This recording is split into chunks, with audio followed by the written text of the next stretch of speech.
मैं झूठ नहीं बोल रही, ये सब कुछ सच है। और अगर मैं ये रिकॉर्ड ना करती तो शायद कल तक मुझे भी याद ना रहता कि ये सब वाकई हुआ था या बस एक ख्वाब था। मेरा नाम मरियम है।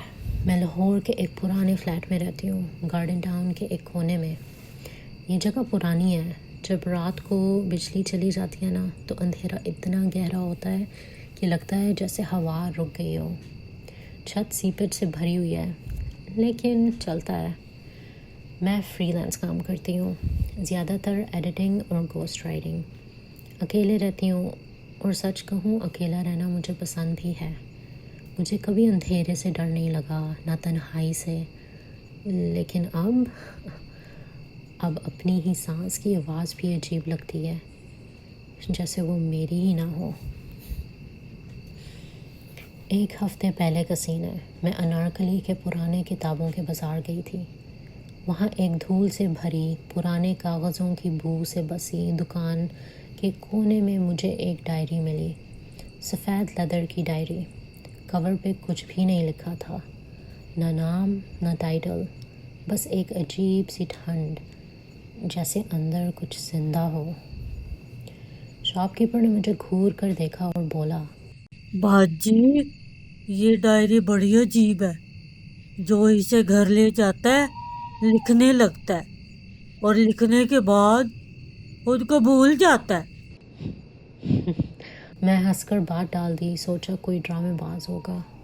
लेकिन डायरी की फील, सॉफ्ट लेदर, हाथ से सिलाई हुई बाइंडिंग और वो पुरानी खुशबू, मैं रोक नहीं सकी। 400 रुपये में ले आई। घर आई, डायरी टेबल पे रख दी। उस दिन नहीं खोली। अगली रात जब पेन लेकर सोचा कि जर्नलिंग शुरू करती हूँ तो देखा पहला सफ़ा लिखा हुआ था, वो वापस आ गया।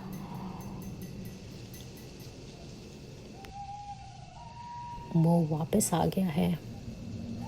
बस यही जुमला लिखा था। इंक बिल्कुल ताज़ा थी, ना कोई तारीख ना नाम, सिर्फ ये एक जुमला। मेरी रूह तक काम गई। डायरी बंद की, लाइट्स ऑन की और पूरे फ्लैट का चक्कर लगाया। कोई नहीं था, लेकिन एक अजीब सी सर्द सी हवा थी जो बंद खिड़कियों के बावजूद अंदर चल रही थी।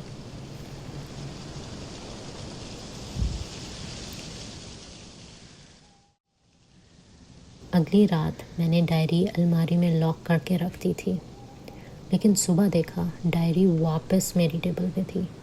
दूसरा सफ़ा लिखा हुआ था, उसने मुझे देखा था, अब मैं उसे ढूंढ रही हूँ।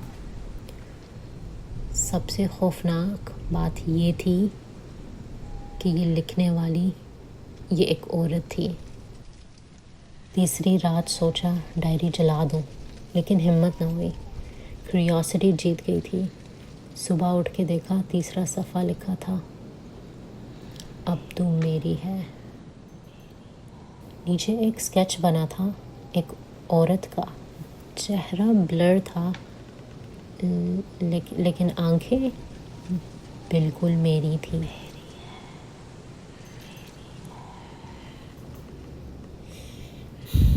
मेरी नींद उड़ गई थी, हाथ कांपने लगे, काम बिगड़ रहा था।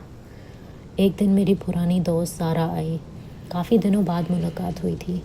उसने मुझे देखा और कहा, मरियम, तुम ठीक नहीं लग रही। तुम्हारे हाथ क्यों कांप रहे हैं? मैं बस मुस्कुरा के बोली, मैं ठीक हूँ, सिर्फ नींद की कमी है। उस रात ज़ारा का मैसेज आया। उसने लिखा था, कल जब मैं तुमसे मिलने आई थी तुम्हारे पीछे कोई खड़ा था। बड़ा था, लेकिन साया सा लग रहा था। मुझे उसका चेहरा नजर नहीं आ रहा था, लेकिन लंबा सा साया सा था। मेरे पैरों तले ज़मीन निकल गई। मैसेज पढ़ के हाथ कांपने लगे। कल रात डायरी खुद से खुली और सफ़े नंबर 4 लिखा गया था, हर सफ़ा एक नई कुर्बानी मांगता है।